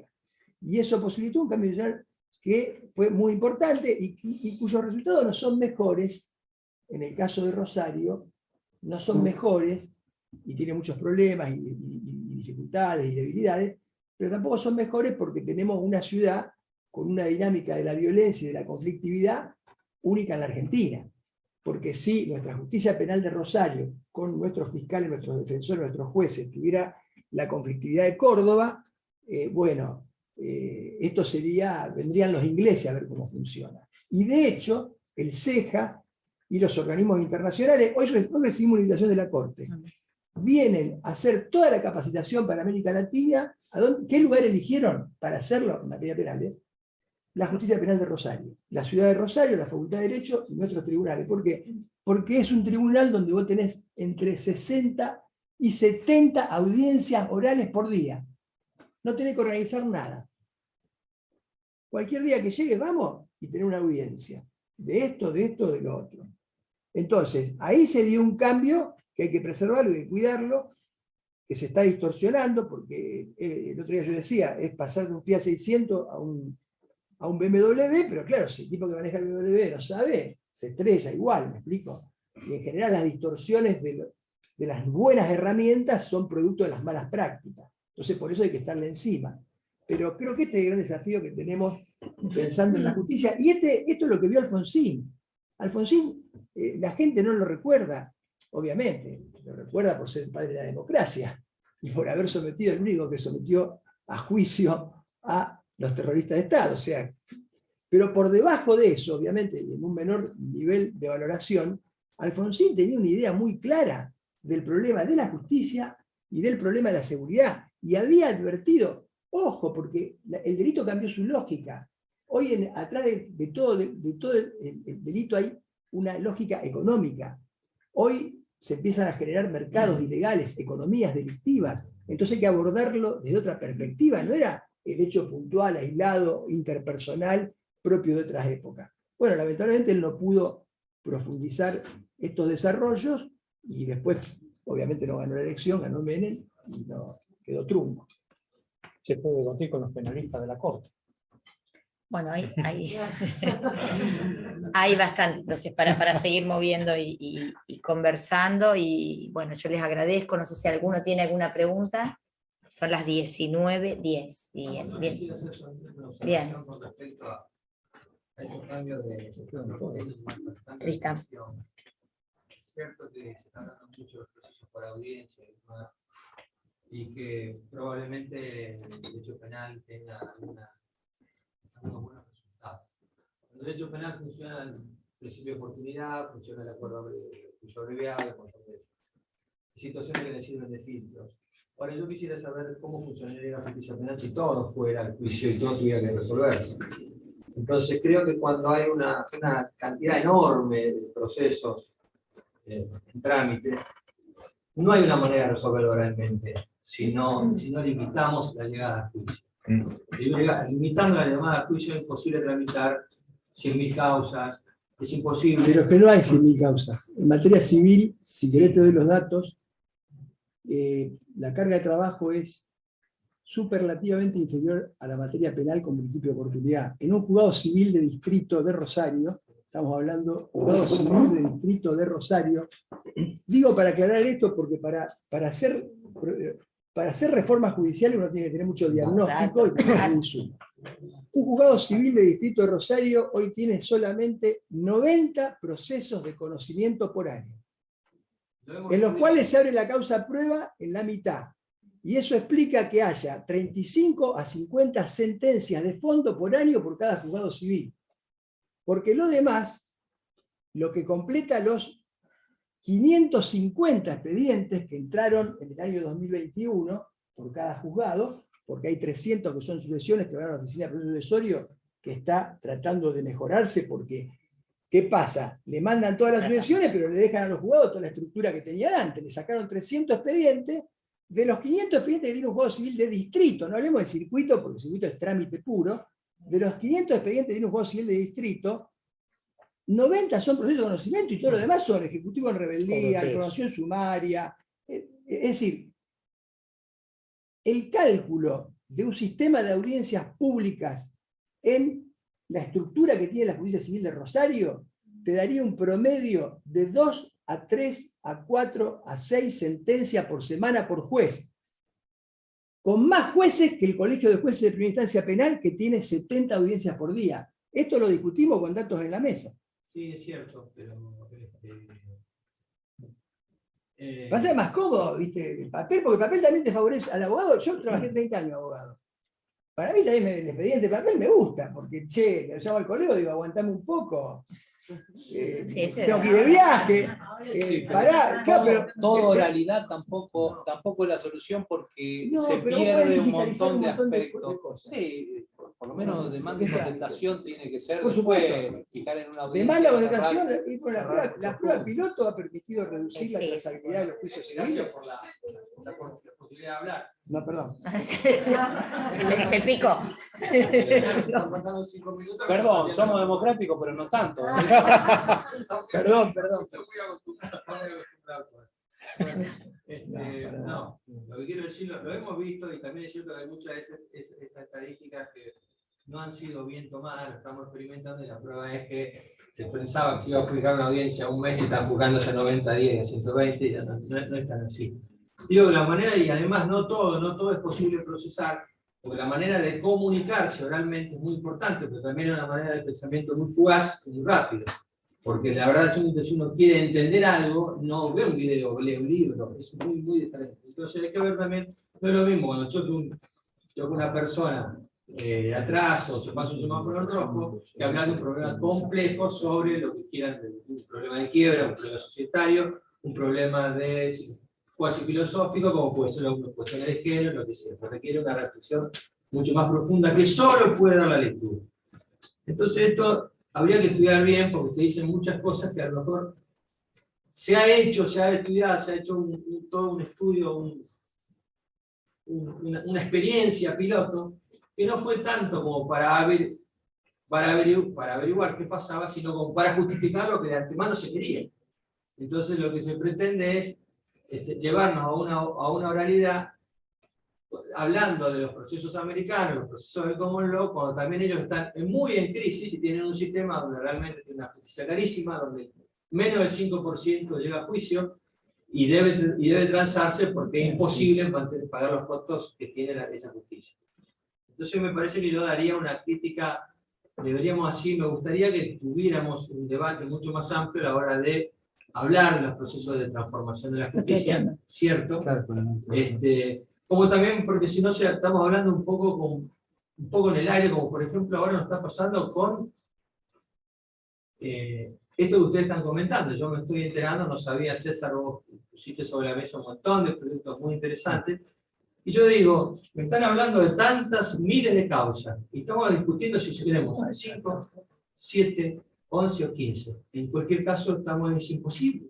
Esto parece una extravagancia, y todo el país hablando de un proyecto de reforma, si queremos 15, si me dijeran que fueran 100, bueno, está bien, pero estamos hablando de 15, 20, no es nada, no mejoramos mucho. Distinto es si pasa como dice Maximiliano, estamos hablando, che, ¿qué querés?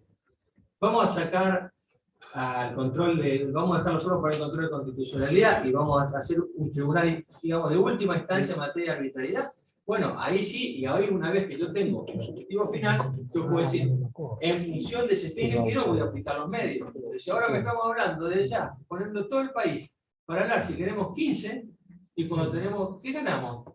En lugar de tener 10.000 causas o 20.000 causas que quieren sin resolver, o que se le aplica la planchita, vamos a tener 10.000 si tenemos el doble. ¿Sí? Igualmente tenemos una justicia que no funciona.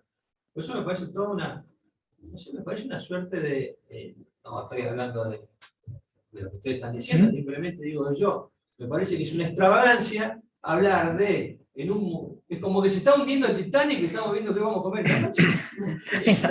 Bueno, es que claro, a lo mejor la reforma, es que bueno, ese es uno de los puntos. Un poco lo que planteábamos recién, o sea, es el momento para plantear esta cuestión, cuando en realidad también estamos, y conforme le decía Grau, a ver, estamos planteando una ampliación de los miembros de la Corte, pero no podemos designar todavía la vacante de la doctora Hayton, y ni siquiera el del procurador. Entonces, ¿qué es esto en realidad? ¿Qué se plantea? ¿O para qué se plantea? ¿Es el momento de plantear esta cuestión? Necesitamos los 2/3 para designar un miembro de la Corte que no hay acuerdo para designarlo. Entonces, me parece que en esto coincido con vos.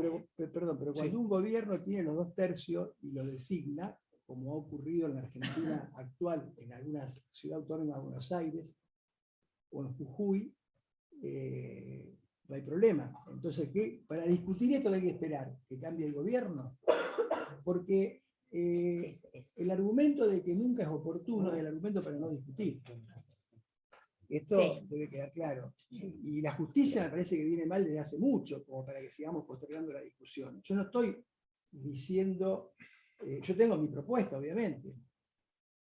Discutir de cualquier forma la reforma de los poderes judiciales implica primero sentarnos en una mesa y ponernos de acuerdo en los datos. Porque si vos me decís que hay 100.000 causas y yo te digo que tienen 90, tenemos un problema. El primer problema que tenemos que zanjar es si tenés razón vos, tengo razón yo. Si vos son 100.000 causas, ya yo tengo que retroceder. Entonces, lo primero que tiene que hacer, porque nosotros estamos acostumbrados a hablar de normas, de abstracciones, etc. Y no acostumbrados, yo le pregunto, hay jueces que piensan que vos podés nombrar gente, no saben lo que es un presupuesto. Entonces, para tener una idea cabal, digamos, uno tiene que ponerse de acuerdo primero en los datos. Los datos de la Corte Nacional la Corte Nacional es indefendible, no las personas, esto no es una crítica personal, yo tengo amigos allí. Esto no es un problema personal, esto es un problema estructural. Entonces, lo que hay que pensar no es solo un problema de ampliar más o menos, es un problema de pensar qué funciones le vamos a dar, cuáles le vamos a dejar, o hacia qué camino queremos ir. En una futura reforma constitucional probablemente se podría obtener una solución mucho más cerrada, ¿Sabes qué pasa con las reformas constitucionales? Después no se llega al consenso No. en la convención, entonces el Consejo de la Magistratura no se puso el número de miembros, la composición, la Corte tampoco se puso. Pasa eso con la reforma. Entonces dice, hagamos el catálogo de derechos, dejemos eso y después la parte operativa de la Constitución termina siendo un pero- ministerio público, no se sabe Prometamos qué. cosas que no vamos a cumplir Sí. y las definiciones. Ese es uno de los grandes problemas que hoy tenemos, la falta de consenso. Exacto. Nosotros no podemos postergar la designación de un problema. ministro de la Corte. Un ministro de la Corte tiene que estar integrada por el número que se fije, sean 5, 7, 9 o 11 o Pero Maximiliano, no hay ni 25. con jueces Pero- actualmente la Corte. No, Ni no. siquiera se pueden designar con jueces. No, por eso, Está, porque sí, no hay consensos. Ahora, un poco la falta de consensos también está en la situación de los caprichos de todos, en el cual no elijo a mi mejor amigo para designar, sino que elijo a alguien porque es mi amigo. Y ante tu amigo que no tiene ninguna condición, yo traigo a mi amigo que tampoco tiene condiciones, pero es el más amigo. Por ahí tenemos otro que Sí, sí, puede sí, andar. es verdad. Pero no es tan amigo, claro, nosotros somos amigueros y en ese amiguismo no nos vamos a poder poner de acuerdo nunca. Porque lo que vos me traes es impresentable y mi contraposición es tan impresentable como la tuya. Entonces no va a haber consenso. Igual les Ese es digo uno de los algo, problemas. algo muy grave. El Consejo de la Magistratura de la Nación tiene 237 expedientes disciplinarios parados hace Ahí tenés. Seguirán así. de jueces y de funcionarios federales que han cometido algunos hechos muy graves. Y por el problema de la interna no se tratan. Impunidad se llama eso. ¿El Ministerio Público? Impunidad. Y además tiene una oficina en Buenos Aires. O sea que cualquier juez federal del interior del país puede quedarse muy tranquilo porque la oficina por denuncia funciona en Buenos Aires y además está Bien. paralizada porque la Comisión de Disciplina del Consejo de la Magistratura no funciona. Y a los 3 años prescribe toda falta Y al disciplinaria. prescribe todo. Hoy tuvimos un momento charlando precisamente como estamos en nuestro país, que vive permanentemente convulsionado y no vamos a dejar de conocer la situación actual.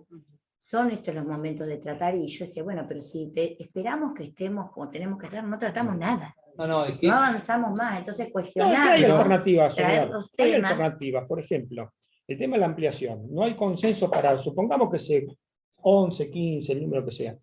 No tener la necesidad de poner los 11 de golpe, sino que pueda hacer el proceso inverso de lo que fue la 26.183, que se redujo de 9 a 5, pero no se santearon a 4 ministros, sino que paulatinamente, mientras se iba Está a bien, llenar, César, pero la se puede hacer al pregunta revés, es, ¿para para qué 3 llevarlo? años. O sea, Bueno, yo primero tengo que tener un proyecto, porque esto es como Sí. que vos me decís, Sí. mirá, Maximiliano, yo quiero una especialidad. casa con 5 habitaciones, ¿Quiénes son? ¿para qué? Una para esto, otra para el otro. ¿quiénes son los penalistas porque- en la Corte Suprema de la Nación? ¿Quién es especialista en penal, por ejemplo? Un relator, no el ministro. Sí, ninguno. Ninguno. Bueno, ¿quién es especialista en seguridad social? Bueno, no. Maqueda sería derecho político, ¿no? Si lo tendríamos que... Bueno, me parece que nos quedamos con poquitas ramas del derecho si tenemos que hacer una... Es que por eso la sociedad no interpela. A mí me parece que nosotros acá estamos todos los que integramos un poco la justicia. Debemos dar una respuesta a la sociedad que nos está preguntando. Yo coincido absolutamente como en lo que decís. El para qué, la visión es fundamental. La sociedad nos interpela y el problema que tenemos del descrédito tiene que ver con estas cuestiones. Estos ámbitos académicos que nos abren la cabeza y nos hacen repensar cómo mejorar las cosas para dar una respuesta que la está esperando. Y que la está esperando nos interpela. Yo me dedico a defender los derechos de las personas mayores. Hoy recién alguien dijo seguridad social, bueno, enhorabuena. Los juicios de los jubilados, hablamos del plazo, Sí, tremendo. hablamos de morir. Y antes... ¿Quién se está ocupando? El jubilado que escucha, ¿sí? Que se va a correr los, digamos, escucha y el canal depende del canal donde lo escucha. Que se van a ampliar uno de los miembros de la Corte. Se pregunta, perdón, ¿qué está pasando con lo mío? Entonces, me parece que es tan certero esto de la discusión general, porque en el modelo que uno piensa de comunidad, la justicia es fundamental. No puede haber una sociedad sin justicia, no existe. Entonces yo creo que la sociedad se está planteando que carece de justicia. La sociedad nos percibe que no tiene justicia ante nada. Todo esto que nosotros planteamos y se lo tratamos de explicar al cliente, se lo tratamos de explicar al ciudadano, nos interpela permanentemente. ¿Dónde está la justicia? La gente no cree que exista. Entonces me parece que esa discusión, y que también dijiste vos, es tan central. Hay que elegir un modelo. Después veremos, cada quien piensa un modelo, porque cada quien tiene una visión de país diferente. Debatámoslo, y para eso también está el Poder Legislativo, donde elegimos a nuestros representantes que llevan nuestras ideas y llevan esas propuestas, y se les damos presentes. Bueno, debatamos un modelo, pero un modelo integral. Cuando se hablaba de la pertinencia, sí, yo creo que eso es lo que irrita en la sociedad, porque la sociedad se pregunta, ¿y esto a mí qué me cambia? Parece ser, aunque muchas de las cosas que estamos hablando no son, porque hay otros argumentos jurídicos, técnicos, para pensar que eso hay que cambiarlo, porque está mal, independientemente si el juicio va a ser para Macri o Cristina, es mucho más que eso la Corte Suprema, pero la gente abajo, que por ahí no entiende de estas discusiones, se pregunta otra cosa y lo resume en eso, y eso es gravísimo para la sociedad, porque si la sociedad piensa que todo el modelo, ¿sí?, y todo un país va atrás de poder resolver solamente esas cuestiones en las instituciones, como la justicia, que vamos a ser honestos, la justicia más allá de todo, siempre tuvo un rol fundamental, los juicios a la Junta. O sea, digo, esta justicia argentina tiene antecedentes de demostrar que es una justicia con coraje y que da respuesta. Me parece que en algún momento hay que dar un salto de calidad y decir, bueno, a ver, ¿qué pensamos que es lo que corresponde? Después veremos si los miembros, qué es lo mejor para ese órgano puntual, que evidentemente no funcione. Lo que caminamos el pasillo federal, sabemos que no funciona, nos enfrentamos a esa injusticia permanentemente. Después tenemos que además poner la cara y explicárselo a la gente, y bajárselo y explicarle el porqué. No le podemos explicar el artículo, le podemos explicar que el modelo, y la gente nos pregunta, entonces, ¿qué hacemos? Y bueno, y es lo mismo, me parece que dar una discusión real, de pensar en alguna vez, hay que dar ese salto, decir, bueno, tenemos que pensar, el mundo cambió, ¿cómo nos modernizamos? También es la justicia. Ser moderno, ser todo el cambio en el tribunal, la realidad en algunos aspectos. Después, en el más menos, podemos discutir en cada ámbito. El que más sabe ahí puede ir a explicarlo, pero que el modelo no funciona está claro.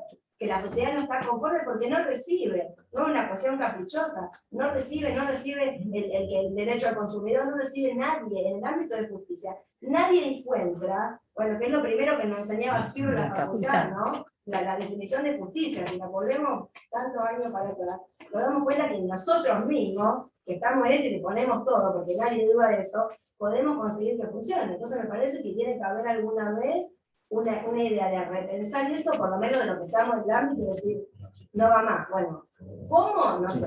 ¿Qué es la propuesta? Ahí está en cada uno, pero me parece que ahí yo coincido con esto, tiene que ser más integral y tenemos que ir por un poco más que pensar que con que le cambiemos los miembros de la Corte, el problema de la justicia está resuelto. Muy bien, Daniela.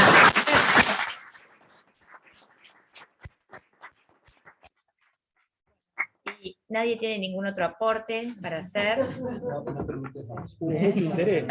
No, y en honor a que viene, mirá, 5 minutos tienen los que vienen. Bueno, les agradezco mucho, creo que ha sido, muchas gracias, muy interesante.